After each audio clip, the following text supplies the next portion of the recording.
Okay, so Gemini just released this, which is basically a competitor to Lovable, and where you can just type into this chat box right here, give it a prompt like build me a website for my SaaS company, or you can say build me an app where I can chat to an AI agent about stocks or crypto. You can essentially give this AI any prompt and it will go ahead and build that for you. So you don't need a developer, you don't have to need to know how to code, you simply just type in plain English and it will build that for you. So in this video, I'm going to show you how we can actually use that to create something valuable and not just a nice to have. And we're going to create an app that users can come to and scrape all of the job listings for the type of job that they're looking for. So for example, if you're a developer and you're looking for a new job in London, then you can put in developer, the area as London, and this app will go ahead and scrape all of them jobs for you and output a list of all of the jobs so you can apply to them automatically. So without further ado, let's get straight into it. So the first thing you need to do is come over here to where it says aistudio.google/apps. So to get that, you'll come over here, you look up AI Studio, and you can see it's the first one here. We're going to click in here and we're going to make sure we come over to the section down here which is build. When we come in here, then you can see we have this app builder here. Now for us, like I said, we wanted to be able to scrape jobs for anybody that comes to this app. So in order to do that, we're going to have the back end as n8n, and this is essentially going to build the front end, and it's going to trigger a webhook which n8n is going to scrape the jobs and return all of the jobs back to the website. So I'm going to say to this, I want to build a neat, professional, modern looking app where users can come to and put in a job role, an area that they're looking for, and a salary in which they are looking for, and it will trigger a webhook which will go ahead and scrape all of them jobs within them parameters, and it will return back jobs for the user in which you must display. We're going to need you to send over the parameters in neat JSON format over to the webhook. You're going to wait for the webhook to respond, and then you're going to display the webhook response data for the user to see all of the jobs that it has returned in a neat table-like format. Okay, so that's the first prompt we're going to send over. So I'm going to paste that in here. Okay, so I'm going to paste that in here and I'm going to press build, and Gemini is going to go ahead and start building this app for me. So you can see it is loading now. It's probably going to take anywhere from 60 seconds to about 2 minutes, and then we'll have the app, and then we'll have to go back and forth to reiterate it so it looks exactly how we expect. Okay, so this was the first round of the app. So you can see it outputted job role, area and salary, in which we can scroll up and down here, but that's not really enough. When somebody's looking for a job, there's a lot more that goes into it, like their level, etc. Okay, so because obviously this is not enough information on the first round, I've told AI to give me some details that most people need when they're searching for jobs, and you can see AI has outputted this, which is the final setups for clean, user friendly. We need a job title, location, country, max results, so how many jobs do you want the AI to return, or the scraper to return. We want a radius, so the area. We want remote or hybrid filter, job level, job type, and a sort, and also how recent are the job listings that you want. So we're going to copy this, in which all of this is going to be in the scraper. So I'm going to come in here, and you can see it give me a prompt down here. So I'm going to copy all of this prompt, I'm going to bring it over, and I'm going to drop it in here, and that's going to update this now. So this field or this form should have a couple of extra options that the people can choose before we actually begin scraping the jobs for them. Okay, so it has gone ahead and finished that changes that we've asked it to make, and it has now outputted job title, location, country, in which we can choose these countries from here. We have remote type, so it can be remote or hybrid, radius to the location. We also have job level, job type, we have posted within, relevance, and we have max results. Okay, so that's perfect. Obviously it's not the neatest, but because I'm speed running this, I'm just going to leave this as fine. Then whenever somebody fills all of these details out and presses search jobs, we want it to trigger a webhook, and now we actually have to give it the webhook. So I'm going to say in this prompt, whenever somebody presses the search for jobs button and the main details are filled out, then trigger this webhook. Now, we actually have to give it the webhook here. So I'm going to come over here to N8N, and as you can see, I already have a webhook ready. Now, if you want to get this webhook, obviously come over to N8N, sign up, and create a new scenario like this, in which you'll have a blank template. And you'll click add your first step, and you come up here, search up webhook. And in this webhook, you can see we're going to use a test one for now. But if I was to actually launch this app, then I would change it over to the production URL. But for now, we can keep this test URL. I'm just going to change this name here to job-scraper. And we can copy this now. Instead of responding immediately, I'm firstly going to change this to use the respond to webhook node. And that is going to essentially, whenever we start building the scraper, it's going to trigger this webhook, scrape all the jobs, and then return to the webhook. So I'm going to come back over here to the app. I'm going to give it access to this webhook, and now it should trigger this webhook whenever somebody presses search for jobs. So I'm going to give it that prompt now, and it's going to go ahead and make them changes for us. Okay, so the AI has responded to us saying, of course, I'll update your application to trigger the live webhook with the search criteria. I've also added a small check to ensure that the user has entered either a job title or location before initiating a search, just as you suggested. This will connect your front end to the back end scraping process, making the application fully functional. Here's the files that it's updated. Okay, so we can give this a quick test now. So I'm going to come back over here to N8N. I'm going to execute this, and then we can fill out some details over here. Let's say software, actually location London, and the country as United Kingdom. You can find that somewhere, United Kingdom. Remote, let's say job radius of 10 kilometers. Level, senior. Job type, full-time. Position, posted within the last week. Relevance and max results. Let's do 10.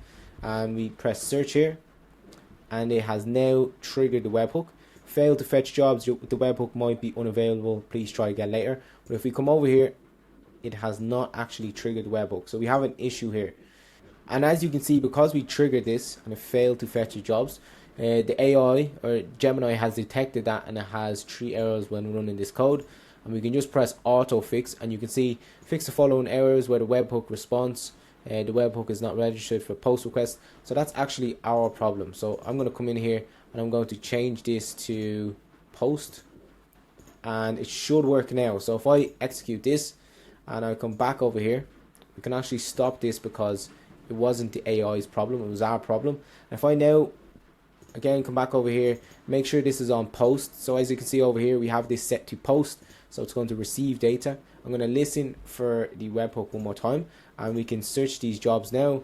And if we come back over here, we have, okay, so the next issue over here on N8N was no respond to webhook node. So in order for this to work, we need to put in a respond to webhook, and we are going to use this as text, and we'll just say success.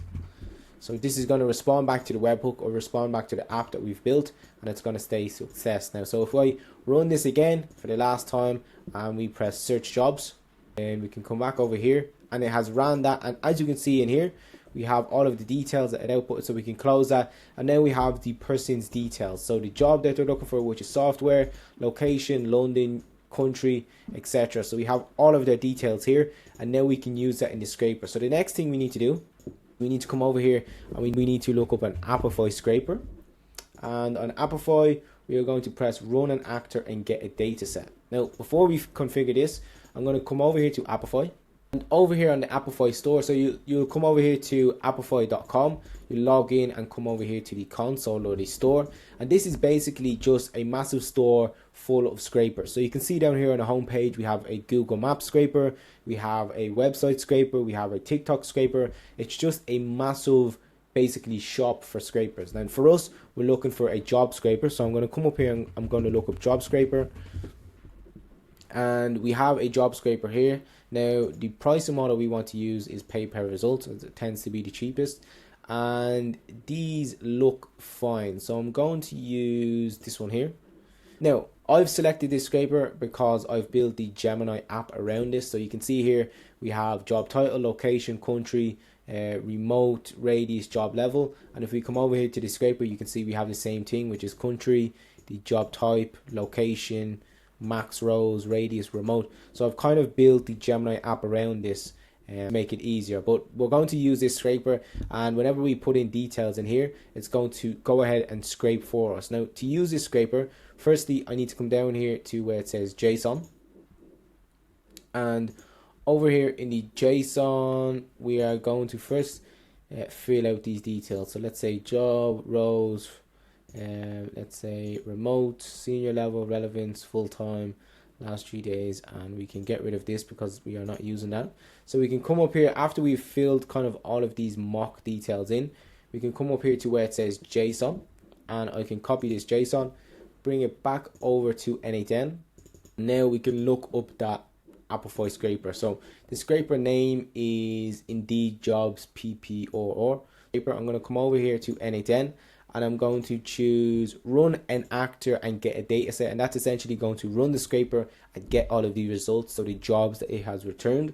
And then over here for the actor source, we are going to use the Apify store actors, and we are going to search up that name that we just copied, and it should be able to find that scraper, which is this one right here. And for the input, we need to come back over to the scraper, click up here to where it says JSON like we did previously. I'm going to copy this, bring it back over and paste it into here. Now you can see all of the details that we have, which we get from the form over here, which is the webhook. And you can see we have the job type, location, country, etc. So for the country, I'm going to get rid of this. And from days, okay, so for the from days, I'm going to just bring over what we get from the webhook. For the job type, I'm going to get rid of this. I'm going to bring over the job type that the user has selected. Drop that in here. For the level, again, we get it from what the app has sent over, which is level, and you can see it's here.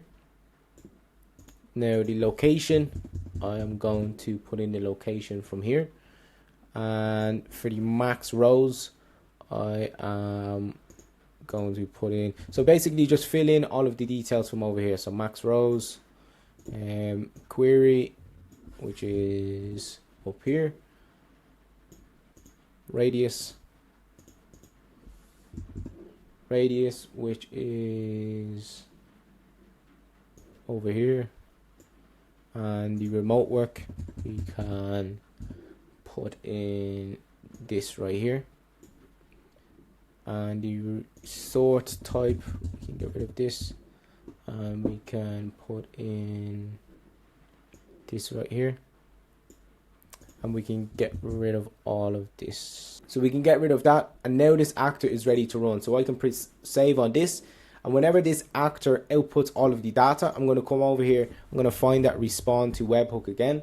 I'm going to copy this, and I'm going to use all incoming items. And now this is going to send over all of the jobs that we get here. It's going to send it back to the webhook. So I'm going to save this. I'm going to execute this workflow right now. And I'm going to come back over to the app, and I'm going to trigger this again. So let's say software developer, and we can search jobs now. And as you can see, this is searching for the jobs. It's going to, over here in N8N, it has a error. So the reason is input is valid, field input days must be string. So the input days from days must be a string.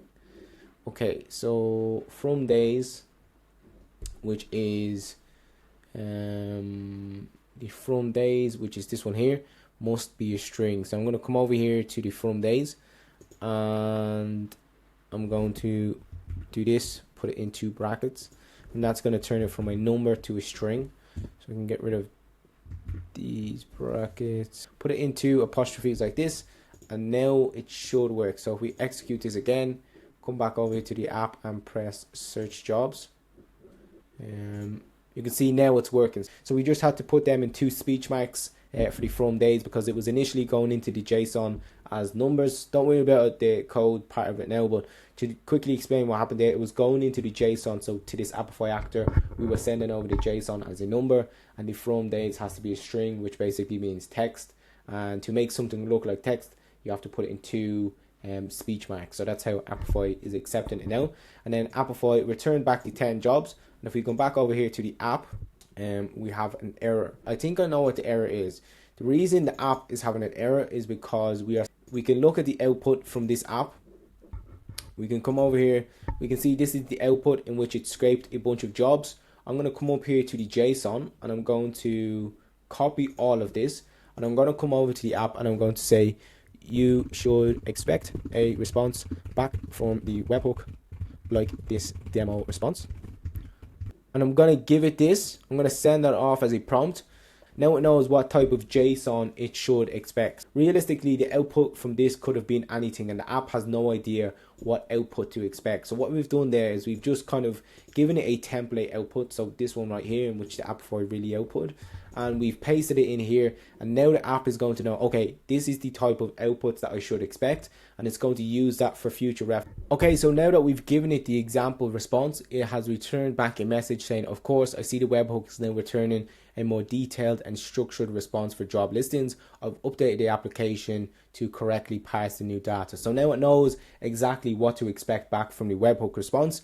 And now if we test this out again, we can use a job title, let's say software developer in London. Let's just say software developer. We are looking for a job in London. Country is United Kingdom, which is right here. Job type, we look for a hybrid. Radius, let's say 25 kilometers. We want a mid-level job. Job type, let's say full-time. Posted within the last 2 weeks, sort by relevance. And results, we just want 10 results. And I can firstly come over here and make sure that this is active. And now if we send this off, you can see it's searching for the jobs. If we come back over here, the actor is now running. It's searching for all of them jobs. It's basically scraping LinkedIn jobs to find jobs within the parameters that we've received from the app. Whenever that's finished, it's going to send a webhook response back to the app, basically saying, here's what I found. And because we've given it the previous results that we had, the app now knows how to expect or how to basically decipher what it just returned. You can see it finished now. If we come back over to the app, it outputs all of these jobs. So you can see we have junior software developer in this company, location London, we have the salary, we have the location, head office, etc. And we can view the full job now, and it brings us to the job listing. The reason it was able to get all of that information is because if we come back over here to N8N, this Apify scraper outputs all of the information on that job. So you can see it outputs the job title, job description, company logo, description text. We have location, we have the salary information, we have the ratings of the company. So this Apify scraper will scrape everything for us, and then it will output the links, etc., in which we will display over here. So you can see here we have the company links, the Instagram, Twitter, we have the LinkedIn link, we have the website, we have all of the information, and this app now knows how to expect this, so it is able to display all of this for us. So that's basically the full build, just to show you how to build something useful. If you wanted, you could come down here now to make this a lot more useful. You could come down here and say build a login page, so people could come in here and log in and actually save this information. Because right now, if we refresh this page, we lose all of that information, and the reason we lose it is because we haven't logged in, so this app doesn't really know who we are as soon as we refresh the page. So if you wanted users to be able to save all of their job searches, then you would come over here and say, obviously tell the AI that I want the users to be able to save their searches, create a login so you can detect which user is which. But anyway, that's the end of this video. That's just showing you very quickly how you can build an app, use N8N in the background and an Apify scraper to create something that's actually useful for people. So if you like that video, leave a like below, and if you want to join my community where I teach people how to scale their AI automation agency to over 100k per month, then you can click the first link in the description.